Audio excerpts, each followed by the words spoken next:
అమ్మ కోసం చివరి ఊపిరి. ఒక చిన్న గ్రామం, పేరు రామచంద్రపురం. అక్కడ నివసించేది ఒక పేద కుటుంబం, అమ్మ లక్ష్మి, కొడుకు రాము. రాము చిన్నప్పుడే తండ్రి చనిపోయాడు. అప్పటి నుంచి లక్ష్మి తన ఒక్కగానొక్క కొడుకే ప్రపంచంగా భావించింది. రోజూ పొలాల్లో పనిచేసి, తన కడుపు ఆకలితో ఉన్నా, రాముకి మాత్రం మంచి భోజనం పెట్టేది. బాల్యం, త్యాగాల మొదలు. అమ్మా, నువ్వు తినలేదే అని రాము అడిగేవాడు. లక్ష్మి నవ్వుతూ, నాకు ఆకలి లేదురా, నువ్వు తిను అనేది. కానీ లోపల ఆమె కడుపు మండిపోతుండేది. పట్టభద్రుల టోపీ పెద్దయ్యాక, కొడుకు బాధ్యత. రాము చదివి పెద్దవాడయ్యాడు. పట్టణానికి వెళ్లి చిన్న ఉద్యోగం సంపాదించాడు. అమ్మా, ఇక నువ్వు కష్టపడకూడదు, నేను చూసుకుంటా అన్నాడు. లక్ష్మి కన్నీళ్లతో నవ్వింది.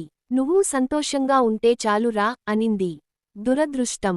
ఒక రోజు లక్ష్మికి తీవ్రమైన అనారోగ్యం వచ్చింది. డాక్టర్ చెప్పాడు, ఆపరేషన్ చేయాలి, లేకపోతే ప్రాణం ప్రమాదం. రాము దగ్గర డబ్బు లేదు. అతను ఎక్కడికక్కడ తిరిగి అప్పు అడిగాడు. చివరి నిర్ణయం. ఏ మార్గం లేక, రాము ఒక పెద్ద రిస్క్ తీసుకున్నాడు. తన ప్రాణాన్నే పణంగా పెట్టి డబ్బు సంపాదించడానికి ప్రయత్నించాడు. కానీ, అది అతని జీవితంలో చివరి రోజు అయింది.